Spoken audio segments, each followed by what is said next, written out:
sophisticated stage ആണ്. So thinkers like Samuel H. Thier, Bernard, Royce Magritte are belonged to this stage. So they employed a comparative method to make more useful study of different political institutions. ഈ comparative method ഉപയോഗിച്ചുകൊണ്ട് അവർ എന്ത് ചെയ്തു, different ആയിട്ടുള്ള political ഇൻസ്റ്റിറ്റ്യൂഷനെ കുറച്ചുകൂടി useful ആയിട്ട് എന്ത് ചെയ്തു പഠിക്കാൻ ശ്രമിച്ചു. അതായത് they developed scientific tools of analysis comparison. ശാസ്ത്രീയമായിട്ടുള്ള മെത്തേഡ്, നേരത്തെ പറഞ്ഞ sample survey, case study, interview ഷെഡ്യൂളോ അതുപോലെ തന്നെ സ്റ്റാറ്റിസ്റ്റിക്കൽ മെത്തേഡ്സ് ഒക്കെ ആരും ഉപയോഗിച്ചു, ഈ ചിന്തകന്മാർ ഉപയോഗിച്ചു. അതാണ് രണ്ടാമത്തെ. അപ്പോൾ ആദ്യത്തെ സ്റ്റേജിൽ നിന്ന് കുറച്ചുകൂടി സയൻറ്റിഫിക് ആയിട്ട് എന്ത് മാറി, കമ്പാരിറ്റീവ് പൊളിറ്റിക്സ് മാറി. ഇനി മൂന്നാമത്തത് ഇൻക്രീസിംഗ്ലി സോഫിസ്റ്റിക്കേറ്റഡ്, അതായത് മോർ എക്സ്ട്രാ സയൻറ്റിഫിക് സ്റ്റേജ് ആയിട്ട് എന്ത് മാറുന്നു, കമ്പാരിറ്റീവ് പൊളിറ്റിക്സ്. അതായത് ഇത് stage thinkers like David Easton, Gabriel Almond, Carl Dweck, Harold J. Laswell, Charles E. Merriam, ഇങ്ങനെയുള്ള പുതിയ ചിന്തകന്മാർ എന്ത് ചെയ്യുന്നു ഇതിലേക്ക് കടന്നു. അതായത് 1950-കൾക്ക് ശേഷമാണ് ഇവർ വരുന്നത്. ഡേവിഡ് ഈസ്റ്റൺ അദ്ദേഹം പോസ്റ്റ് ബിഹേവിയറിസം എന്ന് പറയുന്ന ഒരു അപ്രോച്ചിൻ്റെ വക്താവാണ്. പിന്നീട് ചാൾസ് ഇ മെറിയം, അദ്ദേഹം എന്ന് പറയുന്നത്, അദ്ദേഹമാണ് ഞാൻ നേരത്തെ പറഞ്ഞ ബിഹേവിയറിസത്തിൻ്റെ ഇൻ്റലക്ച്വൽ ഗോഡ് ഫാദർ. അതായത് he was the professor and head of the department of political science in Chicago university. അപ്പോൾ അദ്ദേഹമാണ് എന്താ ബിഹേവിയറിസം എന്ന് പറയുന്ന ഒരു പഠന രീതി ആദ്യമായിട്ട് എന്ത് ചെയ്യുന്നത് കൊണ്ടുവരും. അപ്പോൾ അവരുടെ കാലഘട്ടമാണ് ഏതാ ഇൻക്രീസിംഗ്ലി സോഫിസ്റ്റിക്കേറ്റഡ് സ്റ്റേജ്, അല്ലെങ്കിൽ extra scientific, more scientific sophisticated stage എന്ന് പറയുന്നു. So during this stage political behaviour began to be analysed through the analytical and empirical investigation. എംപിരിക്കലായിട്ട് മീൻസ് സിസ്റ്റമാറ്റിക് ആയിട്ട്, അല്ലെങ്കിൽ എന്താ പറയുക, സയൻറ്റിഫിക് ആയിട്ട് എന്ത് ചെയ്തു ഇവർ പൊളിറ്റിക്കൽ സയൻസിനെ എന്ത് ചെയ്യാൻ തുടങ്ങി, വിശകലനം നടത്താൻ ശ്രമിച്ചു. So value free political theory emphasised the importance of in discovery. Value free ആയിട്ട്, അതായത് പണ്ട് നമ്മൾ കാണുമ്പോൾ പൊളിറ്റിക്കൽ സയൻസ് എന്ന് പറയുന്നത് വാല്യൂ ലാഡനായിരുന്നു. പക്ഷേ ഈ കമ്പാരിറ്റീവ് പൊളിറ്റിക്സിൻ്റെ ഇൻക്രീസിംഗ്ലി സോഫിസ്റ്റിക്കേറ്റഡ് സ്റ്റേജ് വന്നപ്പോൾ വാല്യൂവിന് പ്രാധാന്യം കൊടുത്തില്ല. ഫാക്റ്റ് ഓറിയൻറ്റഡ് ആയിട്ടുള്ള മൂല്യങ്ങൾ, നമ്മൾ നേരത്തെ നമ്മുടെ സമൂഹത്തിൽ ഒരുപാട് മൂല്യമില്ലേ, equality, liberty, fraternity, socialism, secularism, ഇതൊക്കെ എന്താ ഓരോ വാല്യൂസാണ്. അപ്പോൾ ആ വാല്യൂസിന് പ്രാധാന്യം കൊടുക്കുന്നില്ല. നേരെ മറിച്ച് ഫാക്റ്റുകൾ, യാഥാർത്ഥ്യം എന്താണ്, അത് നമ്മൾ ഇപ്പോൾ പൊളിറ്റിക്കൽ ബിഹേവിയറിനെ അനലൈസ് ചെയ്യുമ്പോൾ അതിനകത്ത് കിട്ടുന്ന നമ്മുടെ എന്താ പറയുക, നമ്മളിലുള്ള വാല്യൂസിന് പ്രാധാന്യം വേണ്ട.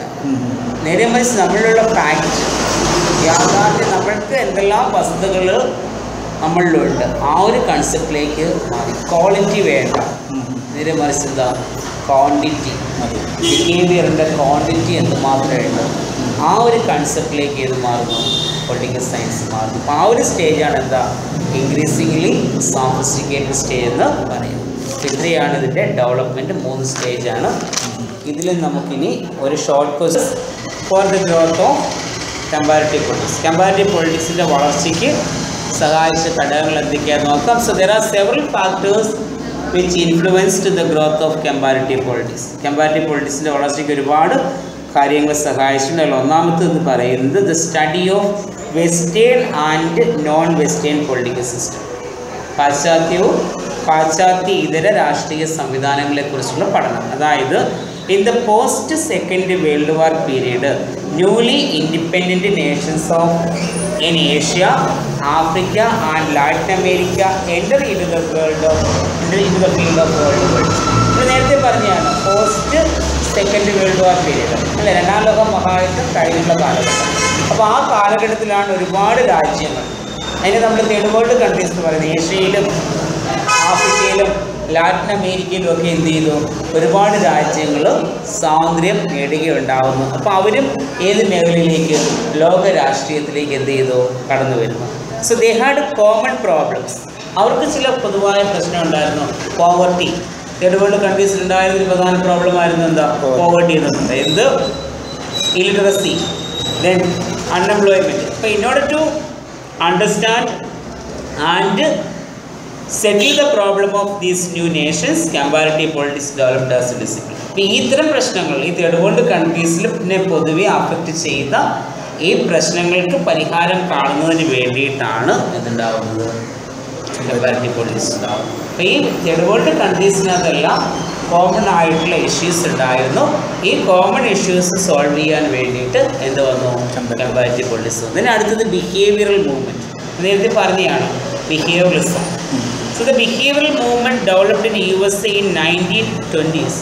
1920-കളിലാണ് ഇത് ഉണ്ടാകുന്നത്. പക്ഷേ അതിൻ്റെ ഒരു വൈറ്റാലിറ്റിയിൽ പൂർണ്ണതയിലെത്തിയത് 1950-കളിലാണ്. ഒറിജിൻ 20-കളാണ്, പക്ഷേ അത് അതിൻ്റെ ഫ്രൂട്ട്ഫുൾ സ്റ്റേജിലെത്തിയത് എപ്പോൾ, 50-കളിലാണ്. So which insisted the study of political behaviour of individuals and groups to get an exact picture of political phenomena. അതായത് രാഷ്ട്രീയ പ്രതിഭാസങ്ങളെക്കുറിച്ച് എന്ത് ചെയ്യുവാൻ, ഒരു കൃത്യമായിട്ടുള്ള വിവരം ലഭിക്കുവാൻ വേണ്ടിയിട്ട് political behaviour of individuals and groups, വ്യക്തികളുടെയും ഗ്രൂപ്പുകളുടെയും രാഷ്ട്രീയ സ്വഭാവത്തെ അനലൈസ് ചെയ്യുന്ന സമീപന രീതിയാണ് ഏതാ, ബിഹേവിയറൽ അപ്രോച്ച്. ഈ ബിഹേവിയറിസം ഉണ്ടാകുന്നത് 1920-കളിൽ അമേരിക്കയിലാണ്. എങ്കിൽ പോലും അത് അതിൻ്റെ പൂർണ്ണതയിൽ എത്തിയത് എപ്പോഴാണ്, 1950-കളിൽ. നമ്മൾ പറഞ്ഞു കമ്പാരിറ്റീവ് പൊളിറ്റിക്സ് സ്റ്റാർട്ട് ചെയ്തത് 1950-കളിലാണെന്ന് പറഞ്ഞു. So it introduced new techniques of analysis and theories which encouraged the study of comparative politics. ഈ ബിഹേവിയറിസം വന്നതിൻ്റെ ഫലമായിട്ട് പുതിയ മെത്തേഡുകളും പുതിയ ടെക്നിക്സുകളും എന്ത് ചെയ്തു, പൊളിറ്റിക്കൽ സയൻസിലേക്ക് കടന്നു വരികയും അത് എന്താ കമ്പാരിറ്റീവ് പൊളിറ്റിക്സ് എന്ന് പറയുന്ന ഈ പഠന മേഖല എന്ത് ചെയ്തു, എൻകറേജ് ചെയ്യുകയും ചെയ്തു. അപ്പോൾ രണ്ടാമത്തെ ഫാക്ടർ എന്ന് പറയുന്നത് ബിഹേവിയറൽ മൂവ്മെൻറ്റ്. ഇനി മൂന്നാമത്തത് കൾച്ചറൽ അപ്രോച്ച്. അതായത് anthropological and cultural analysis of modern political thinkers brought comparative politics into light. Anthropological approach കേട്ടിട്ടുണ്ടോ? ആന്ത്രോപോളജി, നരവംശശാസ്ത്രം.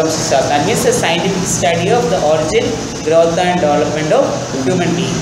അപ്പോൾ ഈ ആന്ത്രോപോളജിക്കൽ ആയിട്ടുള്ള അപ്രോച്ചസും കൾച്ചറൽ അനാലിസിസുകളും എവിടേക്ക് വരുന്നു, മോഡേൺ പൊളിറ്റിക്കൽ തിങ്കേഴ്സ് എവിടേക്ക് കൊണ്ടുവന്നു, ഈ കമ്പാരിറ്റീവ് പൊളിറ്റിക്സിലേക്ക് കൊണ്ടുവന്നു. The study of political culture of different countries developed comparative politics. ഈ കമ്പാരിറ്റീവ് പൊളിറ്റിക്സ് ഡെവലപ്പ് ചെയ്യാൻ സഹായിച്ച മറ്റൊരു പ്രധാനപ്പെട്ട ഘടകമാണ് ഏതാ, നമ്മൾ പൊളിറ്റിക്കൽ കൾച്ചർ ഡെവലപ്ഡ് കൺട്രീസിൻ്റെ എന്താണ് പൊളിറ്റിക്കൽ കൾച്ചറിനെ കമ്പയർ ചെയ്ത് പഠിക്കാൻ തുടങ്ങി. അപ്പോൾ അത് എന്തിന് കാരണമായി, കമ്പാരിറ്റീവ് പൊളിറ്റിക്സ് ഉണ്ടാകുന്നതിന് കാരണമായി. അടുത്ത impact of political sociology. Next point impact of political sociology. ഞാൻ നേരത്തെ പറഞ്ഞു പൊളിറ്റിക്കൽ സോഷ്യോളജി എന്ന് പറയുന്നത് ഇന്റർഡിസിപ്ലിനറി അപ്രോച്ചാണ്. അതായത് പൊളിറ്റിക്സും സോഷ്യോളജിയും തമ്മിലുണ്ടായ ഒരു ഡിസിപ്ലിനാണ് ഏതാ, political sociology. So the political sociologies tried to link politics with sociology. അപ്പോൾ പൊളിറ്റിക്കൽ സോഷ്യോളജി എന്താ ശ്രമിച്ചത്, പൊളിറ്റിക്സിനെയും sociology, politics is study of state, sociology means study of society. അതാണ് സോഷ്യോളജി എന്ന് പറയുന്നത്. അപ്പോൾ രണ്ടിനെയും കൂടെ എന്ത് ചെയ്തു, കമ്പയർ ചെയ്തു. So the contribution of sociologists and political thinkers strengthened the theoretical framework of comparative politics. അപ്പം പൊളിറ്റിക്കൽ സയൻറ്റിസ്റ്റുകൾ നൽകിയ കോൺട്രിബ്യൂഷനും സോഷ്യോളജിസ്റ്റുകളുടെ കോൺട്രിബ്യൂഷനും കൂടി എന്ത് ചെയ്തു, ഈ കമ്പാരിറ്റീവ് പൊളിറ്റിക്സിൻ്റെ ഒരു തിയററ്റിക്കൽ ഫ്രെയിംവർക്ക്, ഒരു സൈദ്ധാന്തികമായിട്ടുള്ള ചട്ടക്കൂട് എന്ത് ചെയ്തു, പ്രദാനം ചെയ്തു. അപ്പോൾ അതിന് കാരണമാകുന്നു കമ്പാരിറ്റീവ് പൊളിറ്റിക്സിൻ്റെ വളർച്ചയ്ക്ക് സഹായിച്ചു. ഇതിന് അടുത്ത പോയിന്റ് എന്ന് പറയുന്നത് relationship between political psychology and comparative politics. Psychology means the scientific study of human behavior. അതാണ് എന്താ സൈക്കോളജി എന്ന് പറയുന്നത്. അപ്പോൾ ആ സൈക്കോളജിയും പൊളിറ്റിക്സും തമ്മിലുള്ള ബന്ധത്തിൻ്റെ ഫലമായിട്ടുണ്ടായതാണ് പൊളിറ്റിക്കൽ സൈക്കോളജി. അപ്പോൾ അതും കമ്പാരിറ്റീവ് പൊളിറ്റിക്സും തമ്മിലുള്ള ബന്ധവും എന്തിന് കാരണമാകുന്നു, പൊളിറ്റിക്കൽ സയൻസ് കമ്പാരിറ്റീവ് പൊളിറ്റിക്സ് ഉണ്ടാവുന്നതിന് കാരണമാകുന്നു. അതായത് പൊളിറ്റിക്കൽ സൈക്കോളജിസ്റ്റ് ആൻഡ് സിഫോളജിസ്റ്റ്.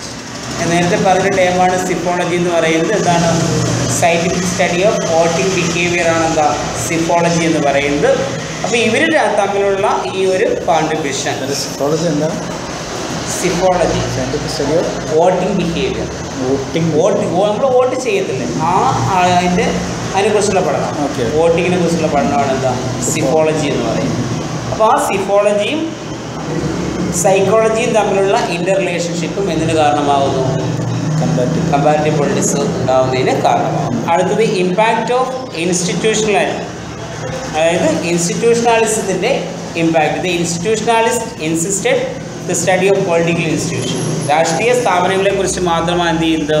ഇൻസ്റ്റിറ്റ്യൂഷണലിസ്റ്റുകൾ പഠിക്കുന്നത്. Their empirical comparison transformed itself into structural function analysis. അതും ഒരു ഇൻ്റർഡിസിപ്ലിനറി അപ്രോച്ചാണ്. ഏതാണ്? Structural functional analysis. അതായത് നമ്മൾക്ക് പൊളിറ്റിക്കൽ സ്ട്രക്ചർ ഉണ്ട് ഒരു സൊസൈറ്റി. ഇപ്പോൾ നമ്മളൊരു സ്റ്റേറ്റിൻ്റെ പൊളിറ്റിക്കൽ സ്ട്രക്ചർ എന്ന് പറയുമ്പോൾ ലെജിസ്ലേച്ചർ, എക്സിക്യൂട്ടീവ്, ജുഡീഷ്യറി. ലെജിസ്ലേച്ചറിൻ്റെ function law making, executive law interpret ചെയ്യുന്നു, ജുഡീഷ്യറി ലോ ഇംപ്ലിമെൻറ്റ് ചെയ്യുന്നു. എക്സിക്യൂട്ടീവ് ലോ ഇംപ്ലിമെൻറ്റ് ചെയ്യുന്നു, ജുഡീഷ്യറി ലോ ഇൻ്റർപ്രറ്റ് ചെയ്യുന്നു. ജസ്റ്റ് തിരിഞ്ഞു. അപ്പോൾ ഇവർക്ക് ഓരോ പൊളിറ്റിക്കൽ സ്ട്രക്ചറിനും അതിൻ്റേതായ ഒരു ഫങ്ഷനുണ്ട്. അപ്പോൾ ആ ഒരു ഇൻ്റർ റിലേഷൻ, സ്ട്രക്ചറും ഫങ്ഷനും തമ്മിലുള്ള ഇൻ്റർ റിലേഷൻഷിപ്പാണ് എന്താ? Structural functional analysis. അപ്പോൾ അതും എന്തിന് കാരണമാകുന്നു? കമ്പാരിറ്റീവ് പൊളിറ്റിക്സിൻ്റെ ഡെവലപ്മെൻറ്റിന് കാരണമാകും.